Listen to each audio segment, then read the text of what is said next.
Have you seen this? Mr. Good. The hell, man? Well, it was Mr. Good Bar. Had connotations, you know what I'm saying? But who even remembers that? I mean, the fact that they removed bar from the name. I mean, it's a candy bar. It's not like it was Mr. Good Prostitute Solicitor or something. Oh, good evening and welcome to Having a Drink with Mink. I'm your host, Jason Mink, and I was just talking to Larry about how much things have changed. But hey, what are you going to do? Still has peanuts. For now. All right, enough of that. I'm having a drink. I hope that you are too. It's great to see you. Thank you so much for joining us. I appreciate it. Each and every one of you who tunes in. You know, I know that allocating some time, carving out a little bit of space to watch one of these, not necessarily the easiest thing to do. So I just want you to know it means a lot to me, and it means a lot to the Spideys. This is a tale of 3 Spider-Men. Actually, as you can see, we got a meme recreation going on down here. Oh yeah, I'm hip. I'm with it. I can do that. What do you like? You like the Snoopy dog? I can do that. Open chord in C. You know what I'm saying? Okay, each one of these Spideys, well, they have a tail. Right off the bat, this is Spidey number 1. Now, he's not my first Spidey, but he is the first Spidey pivotal to this particular tale. And this Spidey was gifted to me by my grandma. And I just happen to have a picture of Grandma right here. Larry, can we get a shot of that? All right. As you can see, Grandma loved Mickey Mouse. Here we are, one Christmas many years ago, and Grandma was nice enough to throw me $20, and with it I went and I purchased this particular Spider-Man from Walt's Hobby Shop in Dormont. And this is a Pin Spidey, actually. He was on a French card, and I cracked him. Oh yeah, you bet. I couldn't wait to get him out of there, because it had been years since I had a MEGO Spidey. He's been with me ever since. He's experienced a little bit of battle damage. He's missing a thumb. His knee had been cracked for the longest time because he fell down the steps, but I've since repaired that. And, I did fill in the web lines on his head in an ill-intentioned effort to make him look more like Spider-Man, and boy, I came to regret that. But that's faded for the most part. Here is version number 2 of Spidey, and I picked him up back in our pre-birthday episode. You may have seen that one where comics go to die. I found this guy along with a few others, and he was a nice addition to the group. And his costume's a little bit brighter, and, has his thumbs and his original knee. And anytime I see a Spidey, well, I have to pick him up. And that was the case here as well. I stopped down at the shop, say it with me now, that's Ides Entertainment in downtown Pittsburgh. And I found this fellow. And as soon as I saw him, I thought, coming home with me, bud. Yes, of course, I know I have 2 MEGO Spideys, but, well, this one is different. I assure you it's different. How so? Well, he's got a type 1 left arm and a type 2 right arm. Can't quite tell, but the plastic rivet is there and the metal rivet is there. So, was this some sort of bizarre factory error? Was this something that someone just cobbled together? I'm not really sure, but what can I say? I'm all about the MEGO Spideys, and happy to add him to the collection. I just can't get enough of these little guys. And speaking of Spidey, he makes an appearance here on this Marvel Comics collector's box. That's right, this thing was issued in 1990, and the idea was, well, you'd put your collectible comics in here. And when I was carrying it home from work the other day, I noticed the significant flaw in this right off the bat. Not that the illustrations aren't sterling, but, well, it's got no holes in it, and, you can fit a lot of comics in here, so it gets pretty heavy. But as you'll see, we got some wonderful artwork on here. This is Hulk by Sal Buscema, our pal Sal, making the scene. This is Cap. I'm not quite sure who this was by. Maybe Rick Buckler. Take a shot in the dark. And then here's Wolverine.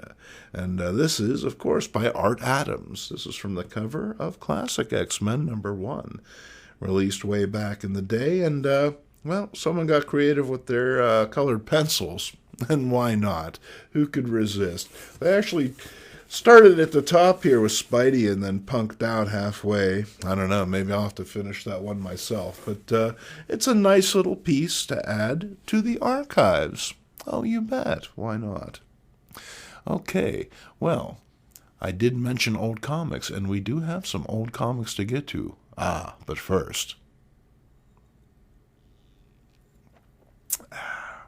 it's important to wet that whistle. Yes, it is. Sometimes I forget. I talk and I talk and I talk, and I get oh so dry.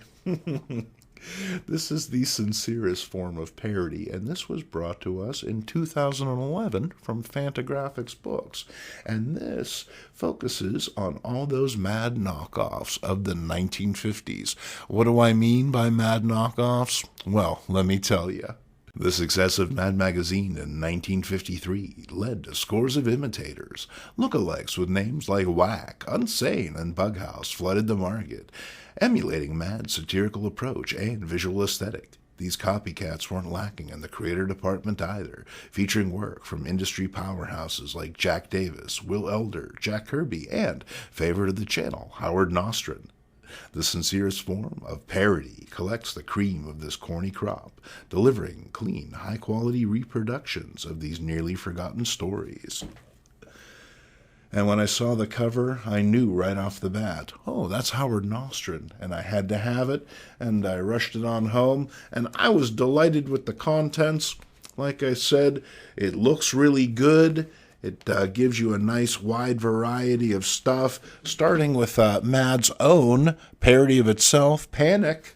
And then we make our way through titles like Whack, Riot, Get Lost, Nuts, Madhouse, and Flip. And that's what this is right here. This is the cover of Flip #1 by Howard Nostran. How can you say no? It's the sincerest form of parody. And if you have the opportunity, you might want to pick a copy up for your archives. Why not?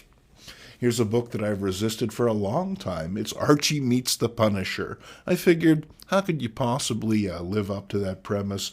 But I flipped through the book, and it was pretty good. It has artwork by Stan Goldberg and Henry Scardelli. So those are two longtime Archie creators, and they seem to have hit the nail on the head as far as it goes. And then here on the back, this is the battle damage version. So I was really happy to find that.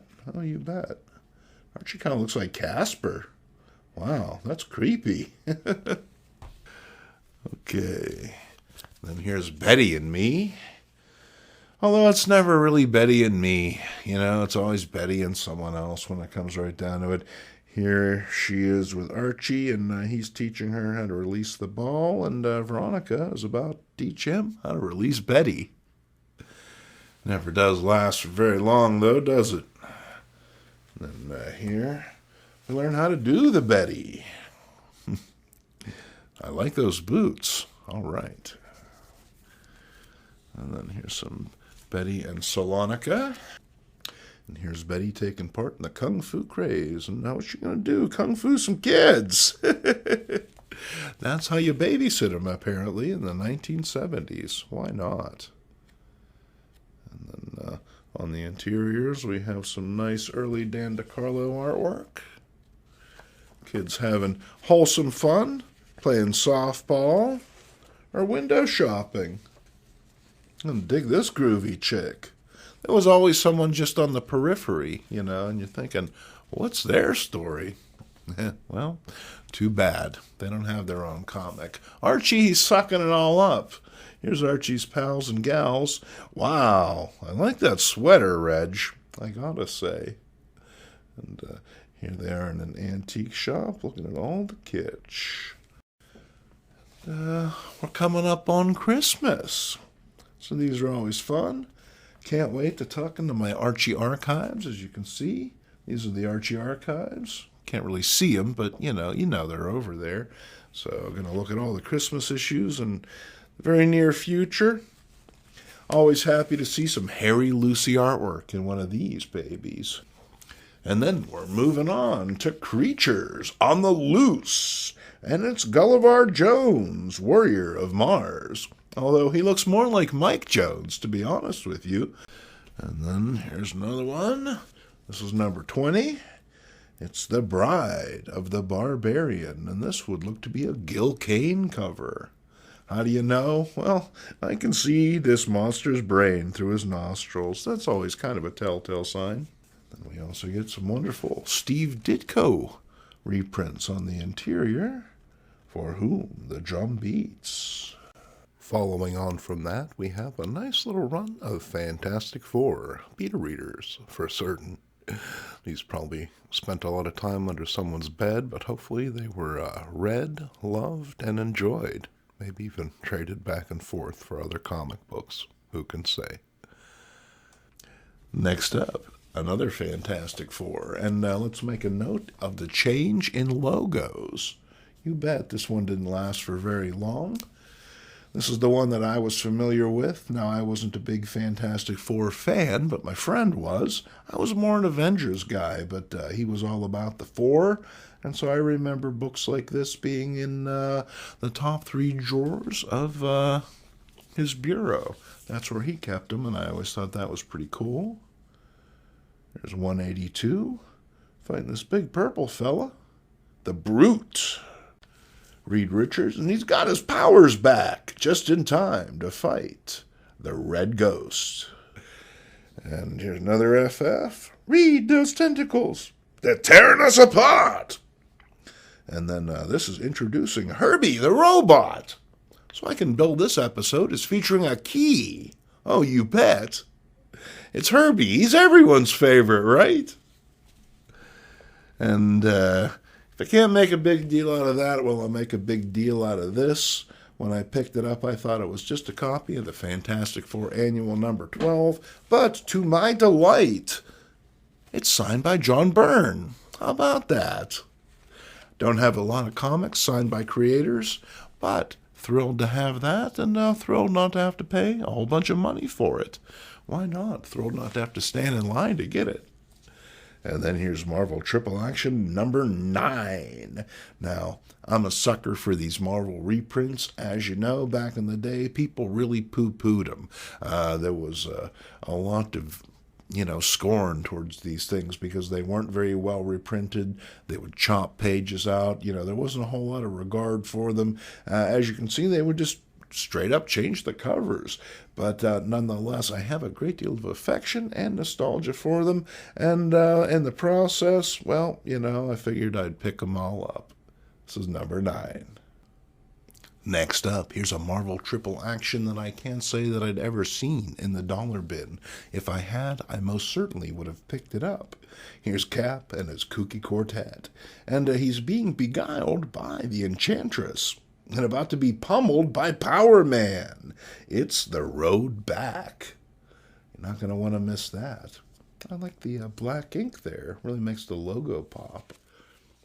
And then on the back, we have Evel Knievel.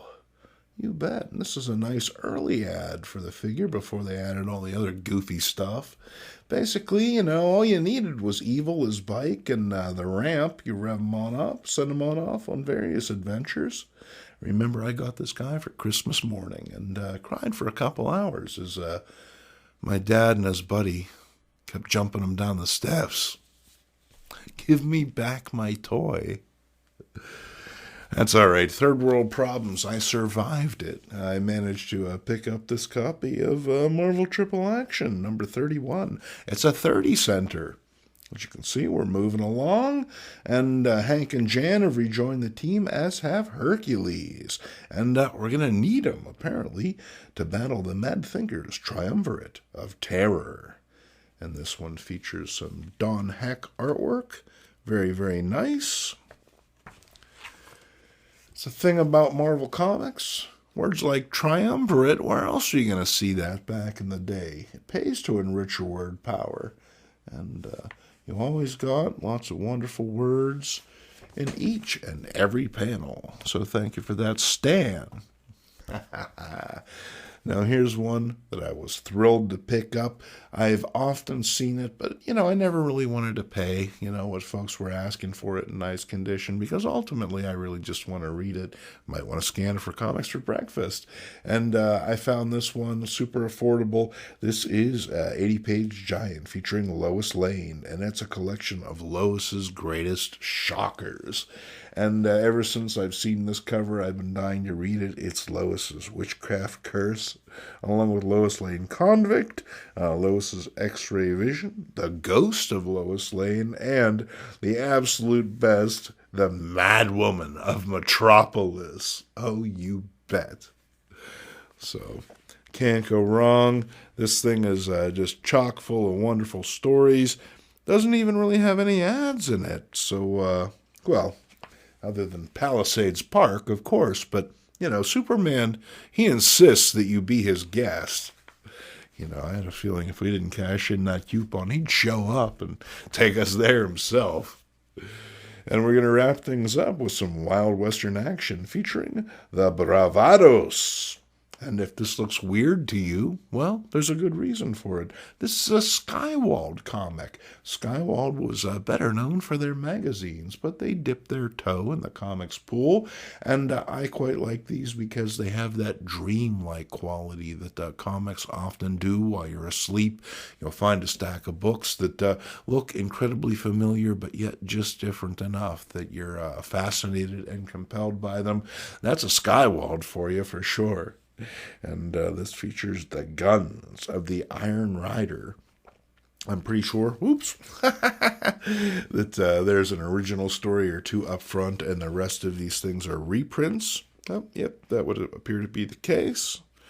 But nonetheless, these are a nifty slice of comics history.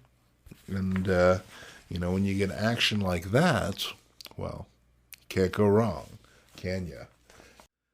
And even better, you can learn karate or the secrets of the movie monsters. That's right. Heck, if you have $2, you can learn both. Why limit yourself? It's Wild Western action featuring the Bravados. You won't want to miss it. I mean, I know that I didn't.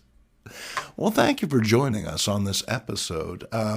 Stay tuned. There's something special coming up in the very near future. I know that you'll want to be here if you've been a fan of the channel. And if you haven't, well, come on by again, because I think it'll be fun.